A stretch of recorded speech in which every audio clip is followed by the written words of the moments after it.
La question qu'on se pose, c'est est-ce qu'on peut quand même continuer à tolérer ce type de violences qui se sont déchaînées à Sainte-Soline? On a tous en mémoire ce qui s'est passé. Laurent Pietraszewski, ce déchaînement, alors d'un côté, une manifestation interdite, on le redit, Eric Nolot, donc illégale, donc avec des élus qui s'y rendent et qui la légitiment. Avec leur écharpe tricolore, tout va bien, quoi. Et de l'autre, des forces de l'ordre qui se font caillasser, qui se font littéralement agresser. Combien de temps est-ce qu'on va devoir subir ce genre de choses?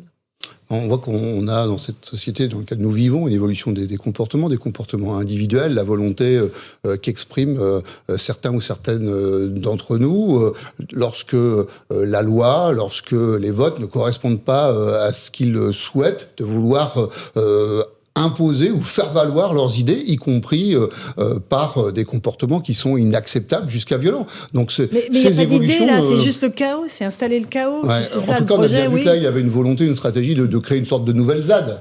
Donc en fait, le ministre de l'Intérieur l'avait très bien vu et Gérald Darmanin là a pris les moyens pour que il ne se recrée pas de nouvelles ZAD ici à côté de ces méga bassines. Vous savez, là, il s'agit pas d'une décision autoritaire, autocratique. Il y a eu des instructions qui ont été menées par la préfecture, par les différentes directions qui ont étudié l'intérêt et la faisabilité de ces méga-bassines. Il y a eu des recours, des décisions de tribunal. Bref, le moins qu'on puisse dire, c'est que la démocratie a vécu. Notre démocratie continue à vivre autour de cela. Et donc, il n'y a vraiment pas lieu d'exprimer cette violence. Eugénie Bastier, alors. La démocratie avait tranché aussi pour Notre-Dame-des-Landes et c'est Édouard Philippe qui a renoncé à la construction de l'aéroport. Donc, pour qui vous étiez ministre. Mais donc, la démocratie, là aussi, avait parlé. Et moi, personnellement, j'étais contre cet aéroport. Donc, le résultat final m'a satisfait. Mais en tout cas, la procédure n'a pas été... Comment vous voulez ensuite faire respecter la loi quand vous-même n'avez pas respecté? Mais là-dessus, sur Sainte-Soline. Et oui, moi, ce qui me frappe, c'est le télescopage entre deux combats. Le combat pour l'écologie, le combat pour les retraites, qui m'apparaissent, moi, complètement, pas forcément convergents. C'est-à-dire que d'un côté, on dit, pensons aux générations futures pour le climat, on brandit les rapports du GIEC et c'est très bien. Mais de l'autre, on ignore superbement le prolongement des courbes sur la question des retraites et la question de la dette n'en est pas une, alors que ça grèvera aussi les générations futures. Et même, on oublie aussi que le monde finalement sur lequel repose notre système de retraite est un monde productiviste qui repose sur une croissance très très forte. C'est notre système social issu après la Seconde Guerre mondiale repose sur une croissance très très forte. Et alors quand on est décroissant et qu'on veut à la fois la décroissance et la retraite à 60 ans, c'est pas compatible forcément. Et je m'interroge sur la cohérence. Alors vous direz c'est peut-être pas ce qui recherche la cohérence, mais non, je crois que c'est quelque part il y a fondamentalement quelque chose qui n'est pas cohérent. L'idée climat, retraite, même combat. Pour moi, je vois pas le. Il y a une cohérence dans la volonté d'instaurer un ordre alternatif. Alors de deux manières. Ou un désordre alternatif, c'est-à-dire l'insurrection contre la légalité, mais même, ils ont repris un peu le concept de vérité alternative de Trump, parce que encore maintenant, vous avez Jean-Luc Mélenchon ou des humoristes de France Inter qui vous disent ce qui s'est passé à Sainte-Soline, ça ne se serait pas passé si les flics n'avaient pas été là, tout est de leur faute. Alors, est-ce que les voitures des policiers, les véhicules de la police ont pris feu à la suite des gendarmes, oui, ont pris feu à la suite de jets de sandwich aux rillettes? Je ne crois pas. Je pense que d'autres projectiles ont été utilisés, mais quand même, on continue à vous dire, c'était des gens à 100% pacifiques qui venaient pour défendre l'écologie. Ce n'est pas vrai. Ce sont des casseurs dans l'illégalité. Vous dites, est-ce que ça peut continuer comme ça? Ça continuera comme ça tant qu'on nommera pas ce qui se passe, tant qu'on n'aura pas mis les mots justes sur cette situation. Ce ne sont pas des écolos, ce sont des écolos terroristes. Voilà. Donc ces gens-là, éco-terroristes. Ce sont des éco-terroristes. Mais oui, et tous les écologistes ne sont pas terroristes, mais ceux qui étaient à la manœuvre à Sainte-Soline font partie soulèvement populaire. Il y a une demande de dissolution qui a été présentée par le ministère de l'Intérieur. Ça n'est pas un hasard. Ces gens-là ne sont pas dans l'action politique légale. Ils revendiquent l'illégalité et la violence. Et Jean-Sébastien Ferjou, c'est un mode de fonctionnement, avec des camps d'entraînement. Évidemment. C'est vraiment une théorie. Une théorie, une doxa, des choses qui sont extrêmement organisées. On n'est pas face à des amateurs, là. Mais exactement, vous le disiez, organisé y compris quasiment d'un point de vue militaire. On le voit sur les images. Il y a quelqu'un qui donne des ordres et on voit les assauts, des assauts véritablement pensés. C'est pas dans la spontanéité. Mais ça a toujours existé. Enfin, le fait qu'il y ait des radicaux, ça a toujours existé. Moi, ce que je trouve choquant, c'est la complaisance des autres. Et c'est le fait notamment qu'on n'exige rien des alliés électoraux, des gens qui pratiquent ça. Parce qu'il y a ceux qui sont sur le terrain avec leur écharpe tricolore, puis il y a ceux qui sont dans des alliances électorales avec eux Aussi, on a pourtant suffisamment pratiqué le cordon sanitaire depuis des années vis-à-vis de partis qu'on accusait d'être en dehors du champ de la République. Pourquoi ne le faisons-nous pas vis-à-vis de gens qui, certes, se revendiquent de gauche? On sait bien que la gauche, c'est le bien avec un grand B, et puis alors le bien exclusif, c'est rien d'autre n'existe que leur vision du bien à eux. Mais pourquoi cette complaisance? Moi, comme je le disais tout à l'heure, ce qui me choque, ça n'est pas tant les radicaux eux-mêmes, c'est la complaisance de ceux qui font semblant de croire, de dire « Ah oui, il y avait des violents, mais nous, on est dans la même chose, mais d'un point de vue pacifique. » Ça n'existe pas, la désobéissance civile, mais dans ce cas-là, on n'a qu'à faire de l'optimisation fiscale en disant c'est de la désobéissance civile. Je ne me reconnais plus dans l'éducation nationale, je fais de l'optimisation fiscale, voire de l'évasion fiscale, parce que c'est ma désobéissance civile à moi. Mais qu'est-ce qu'on peut nous répondre à ça? Ou alors je vais bloquer, je vous le disais tout à l'heure, je vais bloquer le CNRS parce que je sais pas quoi, il y a que des gens qui mènent des études décoloniales, ou je vais bloquer Paris 8, ou enfin on arrête tout. Ces gens-là nous mènent droit à la guerre civile. La seule chose, c'est que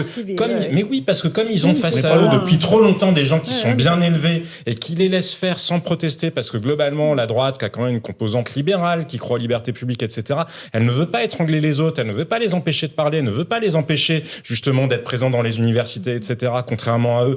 Mais il y a un moment, ça se retourne malheureusement contre les gens qui, eux, croient à la démocratie, qui sont en plus accusés d'être fascistes. Alors j'apprenais tout à l'heure, Eugénie me parlait du concept de carbo-fascisme. Non, ça n'a rien à voir avec les pâtes carbonara. Non, le carbo-fascisme, c'est Édouard Plenel qui dit que ce qui s'est passé, il a fait un article dans Mediapart en reprenant le terme carbo-fascisme, c'est le fascisme du carbone, et donc c'est ce que préparait. La complaisance qu'on peut avoir vis-à-vis de ça, c'est ça qui nous mène au bord du gouffre. Ça n'est même pas les radicaux eux-mêmes. Évidemment.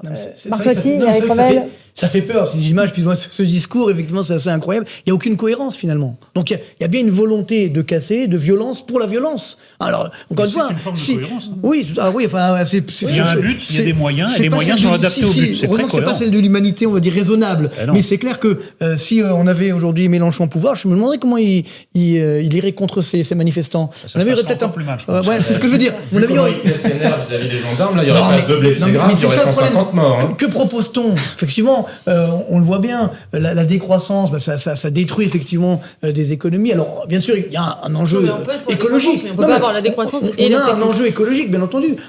Mais le vrai enjeu, il est que, effectivement, aujourd'hui, on a une situation où moi, je suis très inquiet parce que ces images circulent dans le monde. Moi, j'avais des Américains ou autres, là, dernièrement au téléphone, qui me disaient, c'est pas possible, ça ne va pas continuer comme ça. Qu'est-ce qui se passe chez vous? Des touristes qui aujourd'hui annulent et autres. Des investisseurs qui veulent plus investir chez nous, mais c'est extrêmement dangereux. Donc, même si évidemment c'est qu'une partie de la situation, il faut que ça s'arrête. Et puis surtout, il faut que les Français redeviennent responsables, encore une fois, et que les partis politiques qui les soutiennent, là aussi, aujourd'hui, regardent la réalité en face. Moi, c'est ça qui m'inquiète pour l'avenir. Imaginez ce qui se passerait si Marine Le Pen se rendait dans un blocage, par exemple, organisé par Génération Identitaire d'un camp de migrants dans un village français. On imagine les cris d'orfraie qui se déploieraient. Et évidemment, oui, le parallèle, il y a une hémiplégie politique et médiatique, ça c'est certain. Jusqu'à quand va-t-elle durer? C'est la question. Éric Revel. Moi, je trouve que ça fait des années en fait qu'on recule, qu'une partie de l'intelligentsia de droite recule. En fait, on assiste au résultat de ce recul depuis des années. Depuis des années, je pense qu'on a laissé l'université française, un certain nombre de grandes écoles, être la porte d'introduction intellectuelle des mouvements violents auxquels on assiste. On en parlait tout à l'heure, mais je vais le reciter parce que ça m'a foudroyé. J'ai trouvé l'article dans Atlantico. Oui.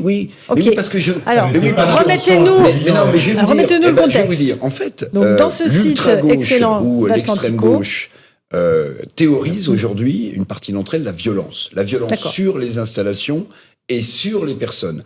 Et l'un des porte-drapeaux intellectuels de ce type de mouvement et de concept, c'est un professeur de l'université de Lund en Suède qui s'appelle Andreas Malm, qui conceptualise le fait que comme on n'arrive pas par des voies légales à mettre par terre le capitalisme qui est honni, alors il faudrait avoir recours à la violence. Et ça va tellement loin qu'il conceptualise le communisme de guerre, le léninisme écologique et, cerise sur le gâteau, Andreas Malm est professeur associé de géographie à l'Institut de la Boétie, qui est l'Institut intellectuel de la France Insoumise. Donc, si vous voulez, ça, il faut quand même le montrer, il faut quand même le dire. On ne devrait pas être les seuls à poser la question. Est-ce que des mouvements comme ceux-là, qui ont pignon sur rue, qui ont des députés de la République élus par les Français, peuvent inviter des gens qui conceptualisent le recours à la violence ? Puis surtout, on a vu les Marc dérapages, cette violence trotskiste, etc. Mais ça fait des millions de morts. Mais ça devient presque c'est un ça qu'on veut réflexe pour l'avenir. intellectuel. Ça vient de nos enfants. C'est pour ça important que de poser le constat, en tout cas. C'est ça, moi je trouve. Bien sûr, bien sûr.